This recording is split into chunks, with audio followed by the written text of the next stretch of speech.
Imagine a 6-year-old girl sitting in front of a camera. She looks like any ordinary child, short hair, bright eyes, a little dress that seems too big for her small frame. But then she calmly says something that chills the blood. She wants to kill her parents and her younger brother. For decades, this clip has been circulating on the internet, often under shocking titles like 6-year-old Maniac or The World's Youngest Killer. Millions have watched it, believing the sensational claim that this child, named Beth Thomas, actually murdered her family. But that is not the truth. Beth never killed anyone. She was not a 6-year-old serial killer. Instead, she was a traumatized little girl, a survivor of horrific abuse, struggling with a deep psychological wound. The truth is both more terrifying and more heartbreaking than the myth. Beth's story begins in her earliest years. She was born into a home where safety, love, and care were absent. Instead, her childhood was marked by neglect and abuse. According to reports and later interviews, Beth and her younger brother were subjected to severe trauma at the hands of their biological father. By the time she was rescued and placed in foster care, the damage had already been done. Psychologists diagnosed Beth with Reactive Attachment Disorder (RAD), a rare but severe condition that develops when a child's basic emotional and physical needs are not met in the critical first years of life. Children with RAD often cannot trust adults. They struggle to form bonds. They may appear cold, detached, or even cruel, not because they are born that way, but because they were denied the chance to learn what love and safety feel like. When Beth was interviewed in the early 1990s for the documentary Child of Rage, her responses horrified viewers. She spoke, without emotion, about wanting to stab her younger brother with pins. She described fantasies of killing her parents. She seemed like a little psychopath, calm, detached, and frighteningly honest. But beneath that chilling exterior was not a monster. It was a child trying to survive after unimaginable trauma. Beth Thomas did not become violent because she enjoyed it, or because she was destined to be a killer. She became violent because she had never been taught empathy, kindness, or connection. And this is where her story becomes more than just a viral video. It becomes a lesson in psychology, trauma, and the human ability to heal. To understand Beth Thomas, we have to look deeper into psychology and into the way trauma reshapes the brain of a child. In her first years of life, Beth did not experience what most children take for granted: safety, love, and trust. Instead, her biological father subjected her to abuse, and her most basic needs were ignored. For a baby or toddler, this lack of care is catastrophic. The brain at that age is still developing, wiring itself through every interaction. A smile from a parent, a gentle touch, a voice that soothes. These are the signals that teach a child. The world is safe. You can trust others. You are loved. When those signals are absent, or replaced with violence and fear, the child learns something entirely different. The world is dangerous. People will hurt you. Love does not exist.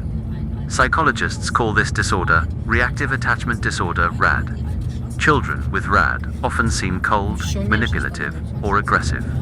They do not understand empathy because empathy was never shown to them. They may hurt animals, siblings, or even themselves, not because they enjoy suffering, but because suffering is the only language they know.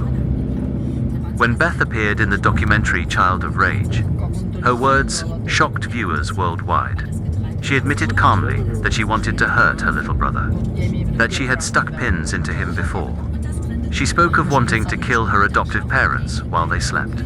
She seemed emotionless, disconnected, like a small child trapped in the mind of a killer. The internet later twisted this into the myth of the 6-year-old maniac. Titles and videos began circulating, claiming Beth had actually killed her parents. But in reality, Beth never committed murder. The video was not a confession of crimes. It was evidence of how far her trauma had pushed her psyche. To the untrained eye, Beth looked like a budding psychopath. But psychologists who studied her knew something different. This was not psychopathy born of choice, but trauma born of neglect. Beth had learned that people could not be trusted, that love was dangerous, and that hurting others was the only way to feel in control. What makes her case so terrifying is not that she was evil, but that she revealed how fragile the human mind is in the face of abuse. Without intervention, Beth could have grown into someone truly dangerous. But her story did not end there. With therapy, patience, and a structured environment, she began to change. Her life is proof that even the darkest cases of childhood trauma do not have to lead to a future of violence. Beth Thomas's story could have ended in tragedy. Many children with reactive attachment disorder grow up to struggle with relationships, addiction, or even crime. But Beth's journey took another direction. One that shocked those who had once seen her as the 6-year-old maniac. After being rescued from her abusive father, Beth and her younger brother were placed with loving foster parents, Tim and Julie. At first, life in their home was terrifying. Beth acted out violently, hurting animals, manipulating her brother, and threatening to kill her new parents. She could not understand kindness, and every act of love made her suspicious. But her adoptive parents refused to give up. They sought help from psychologists who specialized in trauma and attachment disorders. Through years of intensive therapy, Beth was gradually taught what she had never learned as an infant: trust, empathy, and connection. Therapy was not easy. It involved strict rules, constant supervision, and consistent consequences. Beth had to relearn the basics of human interaction. For example, she practiced making eye contact, saying kind words, and asking for what she needed instead of manipulating. Her parents created a highly structured environment where she could not harm others, but was always reminded of safety and care. Slowly, Beth began to change. The coldness in her voice softened. The violent fantasies faded. She started to understand emotions, not just in herself, but in the people around her. For the first time, she could feel compassion. In interviews as an adult, Beth admitted that her transformation was not instant. It took years of hard work, therapy, and the unwavering patience of her adoptive family. But over time, the little girl who once terrified the world became someone entirely different. Beth Thomas grew up, finished school, and later chose a career in nursing. The girl who once said she wanted to kill her brother became a woman dedicated to healing others. She began speaking publicly about her story, not as a confession of horror, but as a testimony to resilience. Her journey shows something crucial. Beth was never destined to be a killer. She was never born evil.